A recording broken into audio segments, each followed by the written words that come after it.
आज ना एक पहेली से शुरुआत करते हैं। अच्छा। हाँ, सोचिए, एक तरफ अफ्रीका के कई देश हैं जहां जमीन के नीचे मतलब सोना, हीरा, तेल, कुदरत का पूरा खजाना भरा पड़ा है। फिर भी वो दुनिया के सबसे गरीब देशों में गिने जाते हैं। बात तो सही है। और दूसरी तरफ है जापान, एक ऐसा देश जहां ना लोहा है, ना कोयला, ना तेल, और तो और भूकंप और सुनामी का खतरा अलग, लेकिन फिर भी वो दुनिया की सबसे बड़ी आर्थिक ताकतों में से एक है। ये ये कैसे हो सकता है? ये एक कमाल का सवाल है और इसका जवाब भूगोल के एक बहुत दिलचस्प कॉन्सेप्ट में छिपा है। और वो क्या है? उसे कहते हैं द्वितीयक क्रियाएं या सेकेंडरी एक्टिविटीज। द्वितीयक क्रियाएं? जी, सुनने में थोड़ा टेक्निकल लगता है, पर इसका मतलब बहुत सीधा है। प्रकृति से मिली किसी भी चीज का रूप बदलकर उसे और कीमती बना देना। अच्छा। यही वो जादू है जो तय करता है कि कोई देश अमीर बनेगा या सिर्फ अपने खजाने पर बैठा रह जाएगा। मतलब सिर्फ खजाना होना काफी नहीं है, उस खजाने को तराशना भी आना चाहिए। बिल्कुल। तो आज की हमारी इस गहरी पड़ताल का मिशन यही है, इस जादू को समझना। ये द्वितीयक क्रियाएं क्या हैं, ये कैसे किसी देश की किस्मत बदल देती हैं, और वो कौन सी जगह हैं जहां ये जादू सबसे अच्छा काम करता है। चलिए इस पहेली की पड़ते खोलते हैं। चलिए। तो ये जो रूप बदलने का जादू है, इसे थोड़ा और आसान भाषा में समझते हैं। हाँ, मतलब ये काम कैसे करता है? इसे ऐसे समझिए, मान लीजिए किसान ने खेत में आलू उगाया। ठीक है। ये प्रकृति से सीधा जुड़ा काम है, तो इसे हम प्राथमिक क्रिया कहते हैं। अब मान लीजिए किसान ने वो आलू 10 रुपए किलो के भाव से बेच दिया। 10 रुपए किलो। अब एक कंपनी ने वो आलू खरीदा, उसे अपनी फैक्ट्री में ले गई, धोया, काटा, तला और फिर मसाले वसाले लगाकर पैक कर दिया। हाँ बिल्कुल, मसाले मिलाए, एक शानदार पैकेट में बंद किया और बाजार में 200 रुपए किलो के भाव से चिप्स बनाकर बेच दिया। वाह, 10 रुपए का आलू सीधा 200 रुपए का हो गया। बिल्कुल, ये जो 190 रुपए का फर्क आया ना, हाँ। यही है मूल्यवर्धन या वैल्यू एडिशन। मूल्यवर्धन। और ये जिस प्रक्रिया से हुआ, यानी आलू का चिप्स बनना, उसे ही हम विनिमारण या प्रसंस्करण कहते हैं। आपने एक साधारण सी चीज को एक कीमती उत्पाद में बदल दिया। यही द्वितीय क्रियाओं का सार है। ये तो कमाल का उदाहरण है, और हमारे आसपास तो ऐसी हजारों चीजें हैं। हर जगह। जैसे कपास जो खेत में उगता है, वो शायद कुछ 100 रुपए का होगा, लेकिन जब वो एक ब्रांडेड जीन्स बन जाता है तो उसकी कीमत हजारों में पहुंच जाती है। सही। या फिर लकड़ी का एक लट्ठा जो फर्नीचर बनकर हमारे ड्राइंग रूम की शान बन जाता है। और इसका सबसे बड़ा, सबसे शक्तिशाली उदाहरण है लौ अयस्क का स्टील में बदलना। स्टील? जी, जमीन से निकला लौ अयस्क शायद उतना कीमती ना हो, लेकिन जब वो स्टील बन जाता है तो वो आज की पूरी दुनिया का आधार बन जाता है। इसीलिए स्टील उद्योग को आधारभूत उद्योग भी कहते हैं। हाँ, ये तो वैसी बात हुई कि अगर दुनिया का कोई भी केक बनाना है तो पहले मैदा चाहिए। बिल्कुल। स्टील आज की दुनिया का वही मैदा है जिसके बिना तो कुछ बन ही नहीं सकता। गाड़ियां, पुल, इमारतें, पानी के जहाज, सब कुछ। तो मतलब जो देश सिर्फ कच्चा माल बेचते हैं वो सिर्फ 10 रुपए कमाते हैं, और जो देश उसी कच्चे माल को प्रोसेस करके बेचते हैं वो 200 रुपए कमाते हैं। ठीक पकड़ा आपने। अब मुझे वो जापान वाली पहेली समझ आने लगी है। यही तो आधुनिक वैश्विक राजनीति और अर्थव्यवस्था का केंद्र है। विकासशील देश इसी मूल्य श्रृंखला में ऊपर चढ़ने के लिए संघर्ष करते हैं कि हम सिर्फ कच्चा लोहा क्यों बेचें, हम स्टील बनाकर क्यों ना बेचें। हाँ। जबकि विकसित देश अपनी टेक्नोलॉजी और पैसे के दम पर अपनी बढ़त बनाए रखना चाहते हैं। तो ये जो मूल्यवर्धन का जादू है, इसे करने वाले जादूगर भी अलग अलग तरह के होते होंगे। हाँ बिल्कुल। मेरा मतलब चिप्स बनाने वाली फैक्ट्री और स्टील बनाने वाली फैक्ट्री एक जैसी तो नहीं होती होगी? बिल्कुल नहीं। और ये एक बहुत जरूरी फर्क है।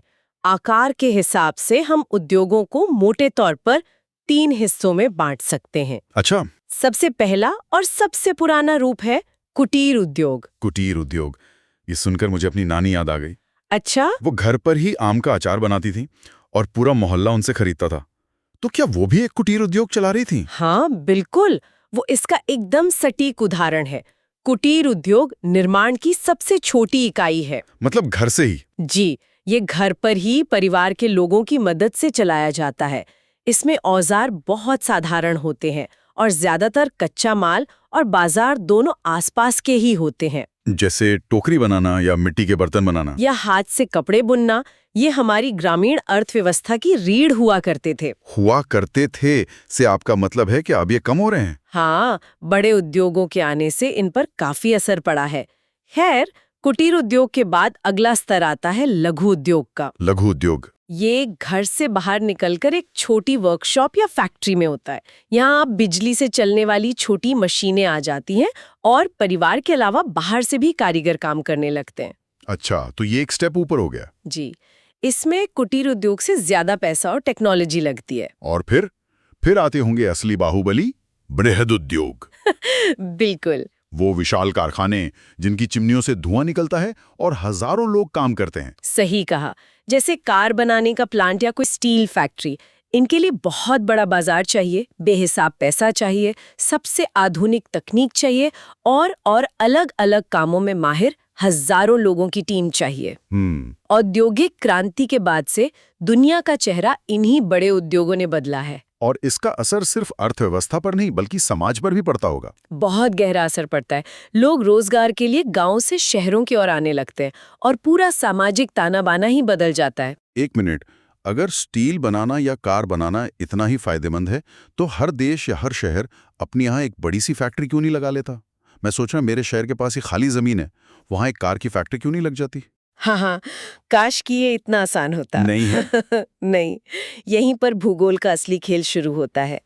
कोई भी उद्योग कहीं भी नहीं लग सकता। किसी फैक्ट्री को लगाने से पहले दसियों चीजें देखनी पड़ती हैं, जैसे कोई शतरंज का खेल बिछा रहा हो। अच्छा, तो वो क्या चीज है? सबसे जरूरी क्या है?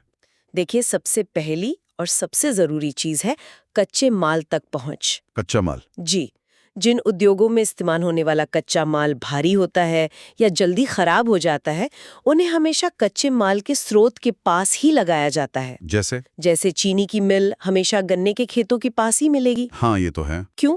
क्योंकि गन्ना कटने के 24 घंटे के अंदर पेरा ना जाए तो उसमें चीनी की मात्रा कम होने लगती है। आप उसे हजारों किलोमीटर दूर ट्रांसपोर्ट नहीं कर सकते। समझ गया, मतलब ट्रांसपोर्ट का खर्चा और समय दोनों बचाना है। और क्या चाहिए? दूसरा है शक्ति, यानी ऊर्जा। बिजली, कोयला, कुछ भी। मशीनों को चलाने के लिए ये तो चाहिए ही। एल्यूमिनियम बनाने के उद्योग में इतनी ज्यादा बिजली खर्च होती है कि उसे जमी हुई बिजली भी कहते हैं। जमी हुई बिजली? हाँ, इसलिए ये उद्योग हमेशा वहीं लगेंगे जहाँ सस्ती और भरपूर बिजली मिलती हो। कच्चा माल हो गया, बिजली हो गई, अब माल को लाने ले जाने के लिए सड़कें और ट्रेन भी तो चाहिए होंगे। बिल्कुल। तीसरा सबसे जरूरी कारक है परिवहन और संचार। मजबूत सड़कें, रेलवे लाइन, बंदरगाह, ये किसी भी उद्योग की धमनियों की तरह है। धमनियों की तरह? सही है। जिनसे कच्चा माल अंदर आता है और तैयार माल बाहर जाता है।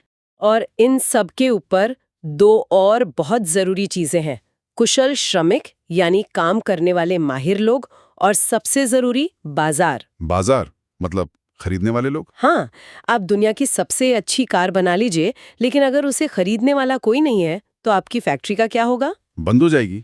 बाजार का मतलब है वो आबादी जिसके पास खरीदने की क्षमता हो।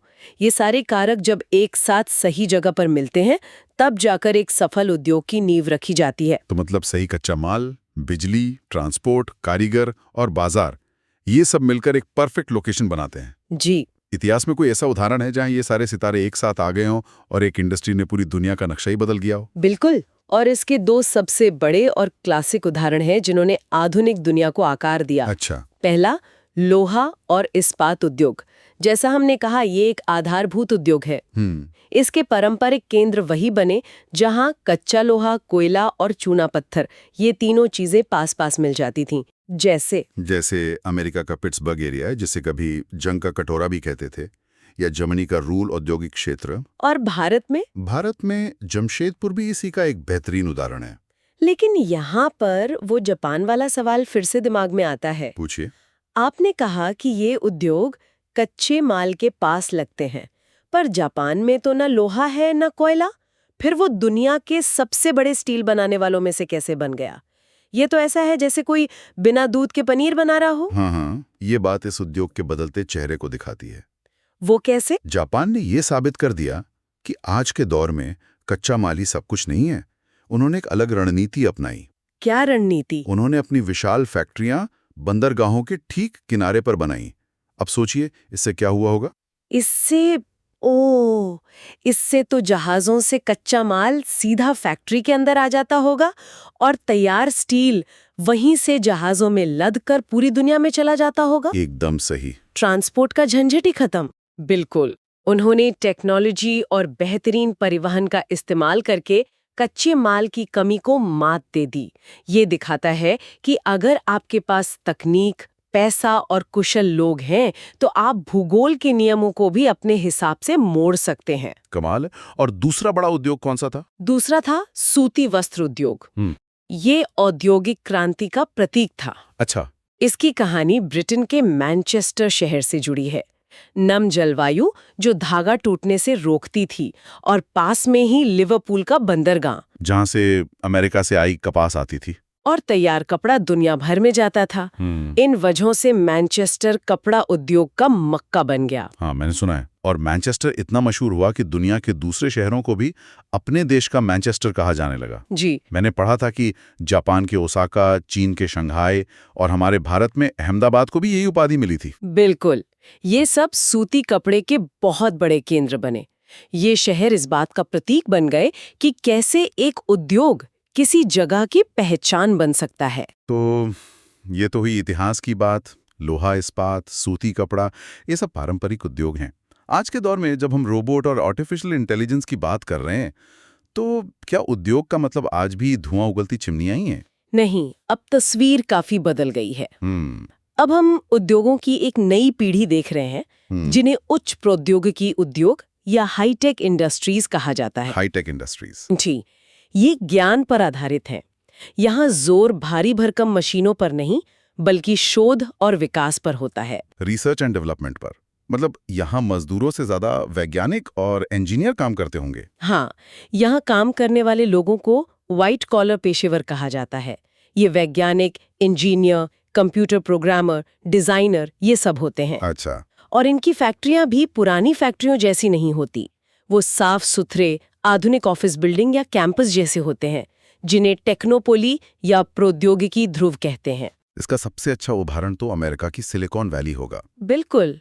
सिलिकॉन वैली, सियाटल के आसपास का इलाका, या भारत में बेंगलुरु और गुरुग्राम, ये सब इसी के उदाहरण हैं। जी, ये ऐसे क्लस्टर हैं जहां बड़ी-बड़ी टेक कंपनियां, यूनिवर्सिटी और वेंचर कैपिटल फंड सब एक साथ मिलकर एक इनोवेशन का इकोसिस्टम बनाते हैं। मुझे इसमें एक और मजेदार कॉन्सेप्ट के बारे में पता चला, स्वच्छंद उद्योग या फुटलूज इंडस्ट्रीज। हाँ, ये नाम बड़ा अजीब है।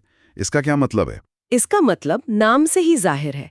ये उद्योग इंडस्ट्री की दुनिया के डिजिटल नोमैड जैसे हैं। Digital nomad? हाँ, उन्हें किसी एक जगह से बंद कर रहने की जरूरत नहीं। जैसे एक डिजिटल नोमैड को बस अच्छा इंटरनेट चाहिए, वैसे ही इन उद्योगों को बस अच्छी ट्रांसपोर्ट और कम्युनिकेशन की सुविधा चाहिए, और ये कहीं भी अपनी फैक्ट्री खोल सकते हैं। ऐसा क्यों? इन्हें कच्चे माल की जरूरत नहीं होती? इन्हें कच्चे माल की जरूरत तो होती है, लेकिन इनका कच्चा माल बहुत हल्का और छोटा होता है, जिसे कहीं से भी आसानी से मंगाया जा सकता है। अच्छा, जैसे? इसका सबसे अच्छा उदाहरण है कंप्यूटर या फोन असेंबल करना। प्रोसेसर कहीं और बनता है, स्क्रीन कहीं और बैटरी कहीं और। ये उद्योग बस इन छोटे छोटे पुर्जों को मंगाकर उन्हें जोड़ देता है। समझ गया। इन्हें ना तो भारी कच्चे माल की जरूरत है, ना ही ज्यादा प्रदूषण फैलाते हैं। इसलिए ये किसी भी शहर के पास जहां अच्छे रोड और एयरपोर्ट हो, वहां लग सकते हैं। तो आज हमने देखा कि कैसे जमीन से निकला एक पत्थर यानी लौह अयस्क द्वितीय क्रियाओं से गुजरकर स्टील बनता है और हमारी दुनिया की ऊंची ऊंची इमारतें खड़ी कर देता है। और कैसे एक फूल यानी कपास एक पूरी प्रक्रिया से निकलकर हमारी पहचान, हमारे कपड़े बन जाता है। ये प्रक्रिया ही विकास का असली इंजन है। बिल्कुल। ये प्राकृतिक संसाधनों को इंसानी जरूरत और ख्वाहिशों का रूप देती है। और अब हम अपनी शुरुआती पहेली पर वापस आते हैं, अफ्रीका और जापान वाली। जी। अफ्रीका के पास संसाधन हैं, पर वो औद्योगिक रूप से पिछड़ा है। जापान के पास संसाधन नहीं है, पर वो औद्योगिक महाशक्ति है। तो आज के इस पूरी बातचीत के बाद जाते जाते एक विचार सबके लिए छोड़ जाते हैं। स्रोतों ने हमें ये तो बता दिया कि उद्योग कहाँ और क्यों लगते हैं, पर यह सवाल अब भी उतना ही जरूरी है। क्या? कि सिर्फ प्राकृतिक संसाधनों का मालिक होना ही किसी देश के विकास की गारंटी क्यों नहीं है? किसी देश को सिर्फ अमीर नहीं, बल्कि वास्तव में समृद्ध बनाने के लिए मूल्यवर्धन और विनिर्माण की भूमिका कितनी ज्यादा महत्वपूर्ण हो जाती है। इस पर सोचिएगा जरूर।